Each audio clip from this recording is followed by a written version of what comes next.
Kali ini aku akan memberikan langkah-langkah cara membuat tape ketan. Simak videonya sampai habis ya. Alat dan bahan. Langkah pertama, cuci ketan hingga bersih.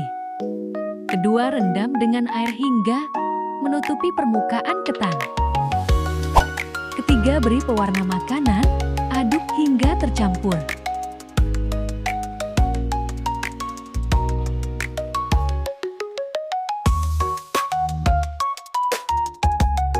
Two hours later. Keempat, tiriskan ketan yang sudah direndam.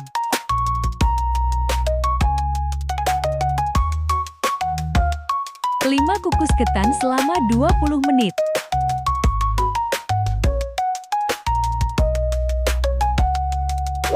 Keenam, cuci kembali ketan yang sudah dikukus hingga bersih.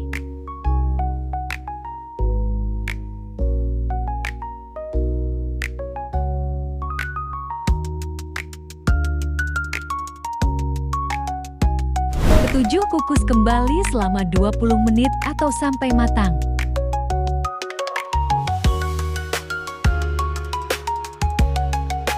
Kedelapan, angkat dan letakkan pada nampan.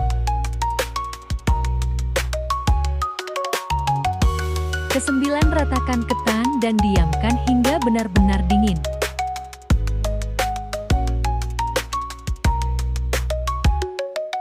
Kesepuluh, taburkan ragi hingga merata. Ke-11, aduk ragi dengan ketan hingga rata. Ke-12, masukkan ketan ke dalam wadah yang sudah dialasi daun pisang.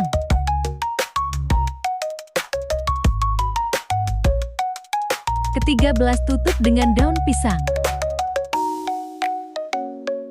Ke-14, tutup hingga benar-benar rapat dan disimpan di tempat yang teduh. A few moments later.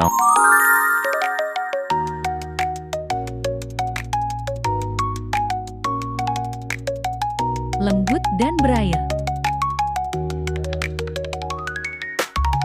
Hasil pengamatan saya, sebelum fermentasi tanggal 14 April, ketan masih bertekstur keras, butiran terpisah, dan belum berbau khas.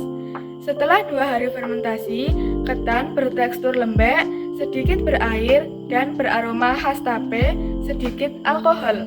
Lalu aku akan menjawab pertanyaan berikut ini. 1. Tekstur bahan berubah karena adanya proses fermentasi setelah diberi ragi dan disimpan. Sebelum diberi ragi, ketan masih keras karena pati di dalamnya belum diuraikan. Setelah diberi ragi, mikroorganisme dalam ragi mulai menguraikan pati menjadi gula dan alkohol, sehingga tekstur ketan menjadi lebih lembek dan berair. 2. Kematangan tape didapatkan pada hari kedua. 3. Ragi harus ditaburkan dalam proses pembuatan tape karena ragi mengandung mikroorganisme yang diperlukan untuk fermentasi. Fungsinya adalah untuk mengubah pati dalam ketan menjadi gula, kemudian sebagian gula diubah lagi menjadi alkohol. Proses ini membuat tape menjadi manis, beraroma khas, dan bertekstur lembut. 4. Jamur yang berperan dalam pembuatan tape adalah Saccharomyces cerevisiae. Selain itu, terdapat jamur dari genus Aspergillus dan Rhizopus yang membantu memecah pati. 5. Ragi harus ditaburkan saat ketan sudah dingin karena suhu panas dapat membunuh kuman mikroorganisme dalam ragi. Jika ditaburkan saat masih panas, ragi akan mati sehingga proses fermentasi akan gagal. 6. Tape harus disimpan dalam keadaan tertutup agar tidak terkontaminasi oleh bakteri dari luar yang bisa merusak proses fermentasi. Selain itu, kondisi tertutup juga membantu menjaga suhu dan kelembapan tetap stabil, sehingga mikroorganisme dalam ragi dapat bekerja dengan optimal.